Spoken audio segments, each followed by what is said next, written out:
अस्सलाम वालेकुम रहमतुल्लाहि व बरकातहू। दोस्तों उम्मीद करता हूँ सब ठीक होंगे। ज़हीर इलाही साहब जो हैं उनसे हमें इख्तलाफ रहता है, उनको बल्कि हमसे इख्तलाफ रहता है। हमें तो कोई उनसे मसला नहीं है, हम तो सिर्फ यही कहते हैं कि भाई जो हदीसें आप बयान करते हैं, जो हदीस की किताबों के हवाले देते हैं, उन पर अमल भी कर रहे हैं। बाहर बात कहीं और चली कि उनकी एक बड़ी अच्छी वीडियो मेरे सामने है, तो काफ़ी पुरानी, लेकिन जो चीज़ अच्छी है वो उसको हम अप्रिशिएट करते हैं। ये हमने अपने उस्ताद मोहतरम से सीखा है। ये सुनिए वीडियो, फिर आगे बात करते हैं। साहब आपसे कहूँगा, बात यह है कि रियासत की तश्कील के वो अनासर जिनकी बुनियाद पर जदीद रियासतें बनी हैं, या वो एथनिसिटी होती है, या वो लैंग्वेज होती है, या वो कौम होती है। फ्रांस जो है वो फ्रांसीसियों का वतन है इसलिए कि वहाँ के लोग फ्रेंच बोलते हैं। इंग्लिस्तान अंग्रेज़ों का मुल्क है इसलिए कि वहाँ के लोग अंग्रेज़ी बोलते हैं। लेकिन आप मुझे ये बात बतलाएं, पाकिस्तान एक कफीरुल कौमी रियासत जिसमें बलोच भी रहते हैं, जिसमें पंजाबी भी रहते हैं, जिसमें सिंधी भी रहते हैं, जिसमें पख्तून भी रहते हैं। आप मुझे ये बात बताएं, अगर ये पंजाबियों का वतन है तो इंडिया का पंजाब हमारे पास क्यों नहीं? अगर ये बलोचियों का वतन है, ईरान का बलोचिस्तान हमारे पास क्यों नहीं? अगर ये पठानों का वतन है, अफगानियों का पठान देश हमारे पास क्यों नहीं? मैं ये बुनियादी तौर पर समझता हूँ अगर सिंधियों का वतन है, सिंध का, इंडिया का राजस्थान हमारे पास क्यों नहीं? हजरत इकबाल ने बजा तौर पर यह बात कही थी, अपनी मिल्लत पे कयास अक़वाम मगरिब से न कर, खास है तरकीब में कौम रसूल हाशमी। उनकी जमीयत का है रंगो नस्ल पे इन्हिसार, कुव्वत मजहब से मुस्तहकम जमीयत तेरी। मैं ये बात समझता हूँ, ये वतन न बंगालियों का वतन है, न बलोचियों का वतन है, न सिंधियों का वतन है, न पंजाबियों का वतन है। ये वतन है तो इस्लाम का वतन है, और अगर इसको इस्लाम को निकाल दिया जाएगा तो पाकिस्तान में कोई बाइंडिंग फोर्स मौजूद नहीं, पाकिस्तान में कोई यकजा रखने वाली ताकत मौजूद नहीं। पाकिस्तान की यकजाई अगर मौजूद है तो सिर्फ और सिर्फ ला इलाहा इल्लल्लाह मुहम्मद रसूलुल्लाह मौजूद है। इसलिए कि सिंधी भी कलमा पढ़ता है, बलोची भी कलमा पढ़ता है, पठान भी कलमा पढ़ता है, पंजाबी भी कलमा पढ़ता है। अगर हम ये बात कहेंगे ये फलाह कौम का वतन है, फलाह कौम का वतन है, मैं समझता पाकिस्तान मुत्तहिद नहीं रहेगा, बल्कि पाकिस्तान उस तरह टूटेगा जिस तरह 1971 में बांग्लादेश पाकिस्तान से लागू हो गया था। अगर पाकिस्तान को बरकरार रखना है तो हमें इस्लाम को यहाँ पे इंप्लीमेंट करना पड़ेगा।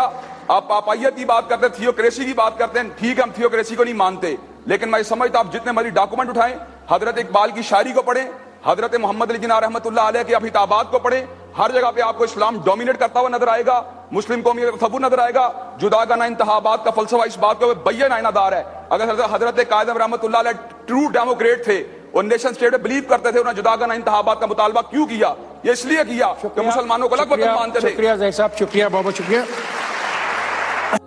जी तो नाज़रीन, उन्होंने आप बहुत ही खूबसूरत बात फरमाई है, बहुत ही अच्छी बात की है, और ये काफ़ी पुराना क्लिप है। और मेरे सामने जस्ट अभी आया एक हमारे जो इस वक्त पाकिस्तान की एनिवर्सरी है, 77 ईयर्स कंप्लीट हो गए हैं, और सबको बहुत बहुत मुबारक हो। तमाम पाकिस्तानियों को दिल की गहराइयों से मुबारकबाद पाकिस्तान की 77वीं सालगिरह की। और इन्होंने बड़ी अच्छी बात फरमाई है कि सब लोग जो हैं मुत्तफिक सिर्फ इस्लाम पे हो सकते हैं। ये इस्लामी रियासत जब तक नहीं बनेगी, जब तक हम यहाँ पे इस्लाम को इम्प्लीमेंट नहीं करेंगे, तब तक ये इख्तलाफ रहेगा। और अभी भी पाकिस्तान जो इस तरह 4 से 5 सूबे इकट्ठे हैं, सिर्फ वो इस्लाम के नाम के ऊपर है, और आहिस्ता आहिस्ता जो है इस्लाम को दूर किया जा रहा है, सेकुलरिज्म जो है उसको इम्प्लीमेंट किया जा रहा है। जबकि सेकुलर जो कल्चर होता है, सेकुलर कंट्री जो होती है, वो जो लोग अब जो बनाना चाहते हैं उसमें जो है वो फहाशी आम होती है, LGBT आम होता है, ठीक है, बहुत सारी चीज़ें ऐसी होती हैं जो कि कोई भी मज़हब उसको ऑन नहीं करता। जबकि इस्लाम को अगर देखा जाए तो वो तो खुद एक समझ लें कि उसमें इतने आपको फ्लेक्सिबिलिटीज़ मिलती हैं कि आपके ऊपर कोई कदगन नहीं है। इस्लाम कभी ये नहीं कहता कि कोई नमाज़ नहीं पढ़ता उसको कोड़े मार के नमाज़ पढ़ाओ, कोई पर्दा नहीं करती तो उसको कोड़े मार के पर्दा खड़ाओ, ठीक है। इस्लाम कतन ये नहीं कहता कि आपने दाढ़ी नहीं रखी हुई तो आपकी गर्दन काट दी जाएगी।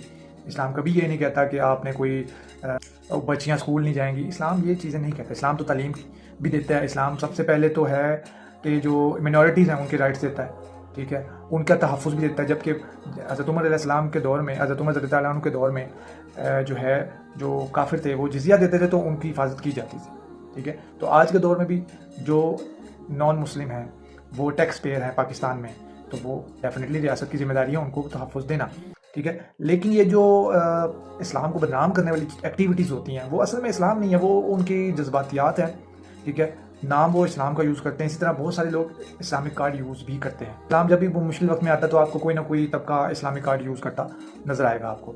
तो ये एक अलमिया इस्लाम को उसी वक्त यूज़ किया जाता है जब पाकिस्तान मुश्किल वक्त में होता है या आवाम बिफरी होती है, उसको समझाना होता है। जैसे इमरान खान साहब का भी एक जो है वो ऑडियो लीक हो गई थी, वो तो जलसे से खिताब कर रहे थे, रैली से खिताब कर रहे थे, जिसमें कासिम सूरी साहब ने कान में आकर इस्लामिक टच दे दें। तो ये तमाम जितने भी मकाद फ़िक्र हो गए وہ تو خیر اسلام کو یوز کرتے ہی ہیں، ٹھیک ہے، اور سیاسی جماعتیں وہ بھی آپ کے سامنے ایک دوسرے کو ایکسپوز کرتی نظر آتی ہیں، سبھی یوز کرتے ہیں.